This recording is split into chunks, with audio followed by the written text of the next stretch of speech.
You don't have to be blind drunk to be blind, Sheri. It's Well, that's amazing. true. There are a lot of people with vision impairments Well, yeah, that are mine drunk. were alcohol induced, but it's amazing to me when I look back at how much of the time I spent not intoxicated when I was in active alcoholism, and I was still making terrible decisions, and I was blind to the need to make better decisions. Mm. When we talk about the pain and the turmoil and the chaos and the trauma and all the stuff that's inflicted on the loved ones, that'd be you in this scenario. I don't know if you know that. Um, in active alcoholism, it's not just the drunken buffoonery, I got drunk and tripped over something and broke shit and made nachos at 1 o'clock in the morning and left beer bottles all around. It's not just that. It's the decisions that a brain that is just warped by alcohol, even when it's sober, makes. You know what I mean? Mm-hmm. So my latest little epiphany. So I'm a little over 8 years sober, and I had another. Oh my gosh, I had no idea. No idea. Welcome to the sober world. And I'm sure that none of this will come as a surprise. Not at So I'm all. really excited to hear your reaction to this.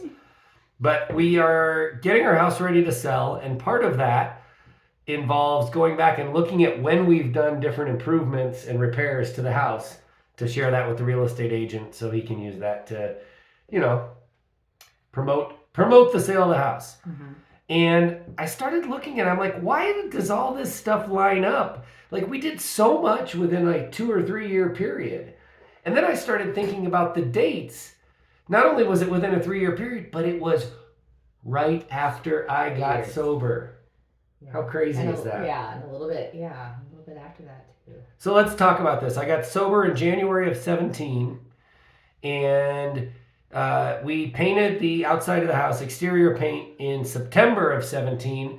No big epiphany there. I mean, it definitely needed it. Yeah, over time. Yeah, we get all that sun in Colorado, and the paint gets sun baked, and yeah, which is great. No, not like we had a complaining. gutter issue, like it leaked a little, just to puff the paint, a little bit. So we scraped that. Exterior paint, September of 17. And then we had a hailstorm that created the need for a new roof. That's not related to alcoholism because that was insurance covered that. Yeah, but we'd also had some hail storms that probably started to create some need, don't you think? Like, and you just avoided like having to deal with all the chaos because I just remember being grumpy dealing with the contractor and the insurance. Like, you better pay this. Like now I just think I go into situations like that, like, okay, I'm certainly going to state my case and make sure that my family gets what we deserve, but I'm not going to go into it like everybody's trying to screw me. And that's definitely how I went into the deal. And everything worked out fine. Beautiful new roof. Insurance covered it. Everything was great. But here are the three big ones that I really want to highlight. We got a new fence. So we've got just a regular old, privacy fence. Not like your sister's 10-foot privacy fence on the one side between her and the neighbor she doesn't like. We've got a regular, I think it's a 6-foot, right? 6-foot privacy fence. And the reason that we got the new one is because the old one, there were panels that had fallen down and I had pulled back up and ratchet strapped them to a tree. So that the neighbor wouldn't get mad about the panels falling into their yard, which was right into their driveway. Yeah, so it wouldn't just be their yard; it would be their driveway. Come out some morning after a windy night, and our fence is laying on their car. That would have been bad. So, but what just blows my mind. Yeah, it's money, and yeah, I'm tight. I've always been tight, and financially conscious or just cheap. You can use whichever.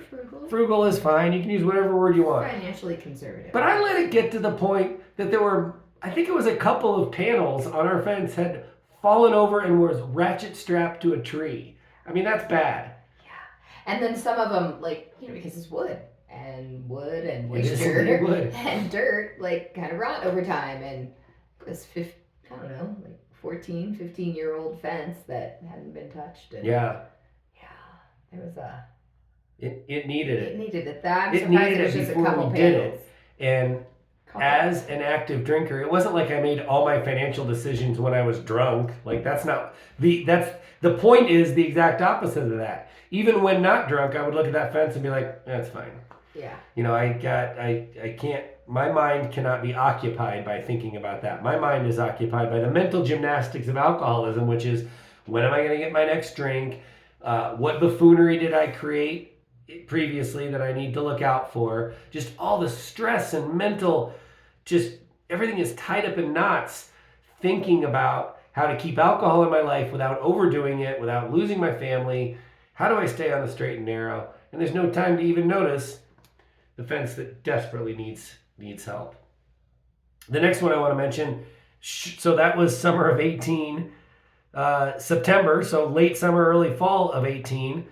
We did some bathtub repairs. We had like what would be considered a full bathroom, so a tub with a shower, and some of the decorative tile on the back of the tub, they were just falling off with age. There was no water damage behind it.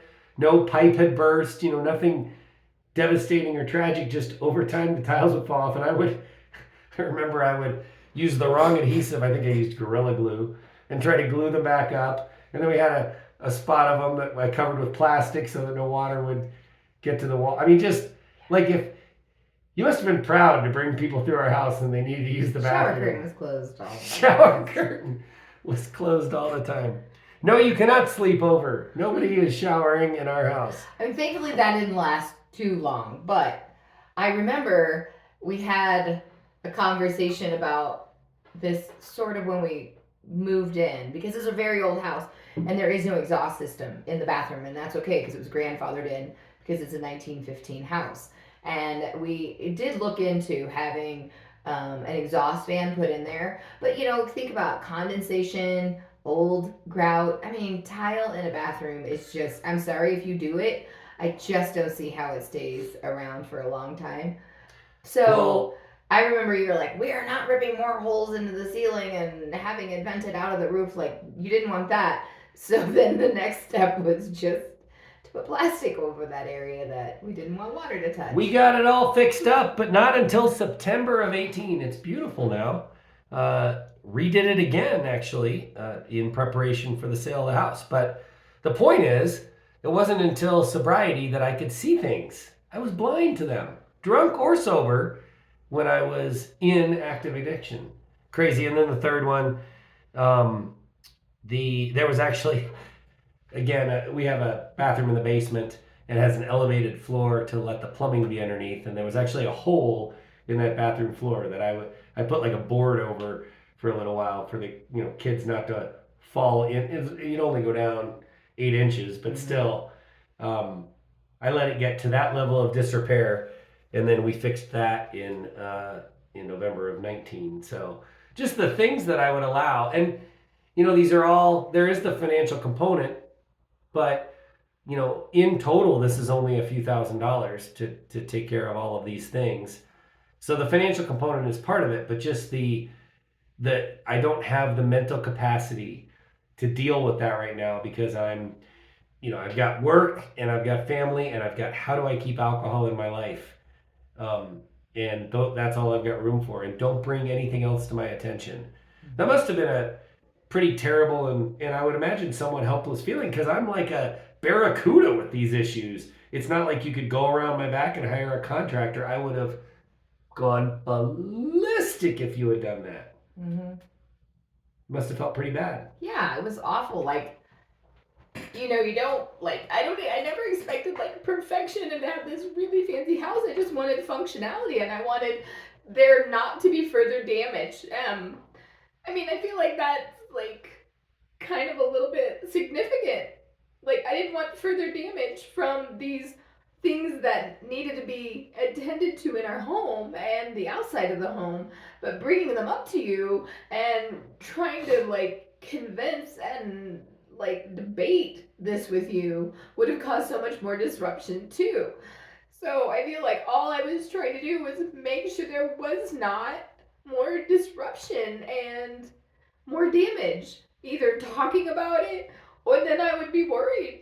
And then you would try to fix things and you know, and then if you were drinking, then you would get frustrated and you had no patience. And... Well, but the point is, I'd get frustrated whether I was drinking or not. Right. I couldn't do home projects that take tedious detail concentration, and I can now for sure. We've worked really hard on this house to get it ready, but I didn't have the patience level. Alcohol robbed me of the patience level.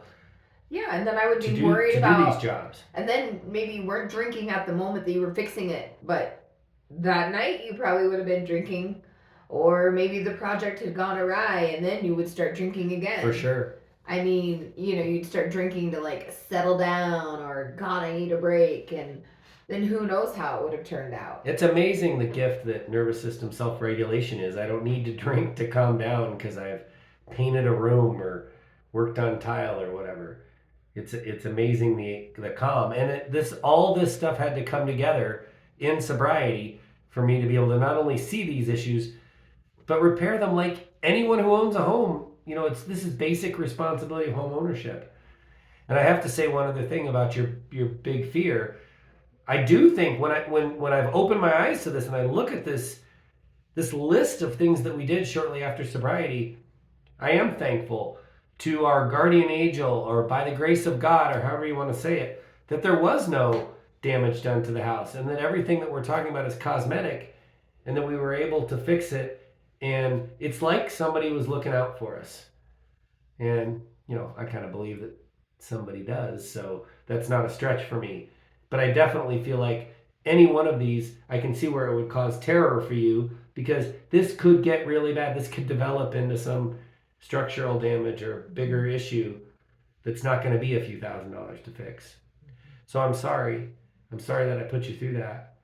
And I thank you for all the work that you've done with me to get this baby humming. She's a beaut. She's a beaut, Clark. So thank you for your patience. And I knew when it was so eye-opening and eye-catching to me what had happened, I knew that it wouldn't be eye-catching or new for you. I knew that you had lived through it and suffered through it, and I'm sorry. If you'd like to hear more of our opinionated ramblings, please check out the Untoxicated Podcast. And if you're more of the reading type, go to soberandunashamed.com. If you'd like to look into our tribes, please consider joining shoutsobriety.org or check out echoesofrecovery.org. We've got a little quiz there that'll help you know whether or not you belong in Echoes of Recovery. We get what you're going through. You've got this, and we've got you.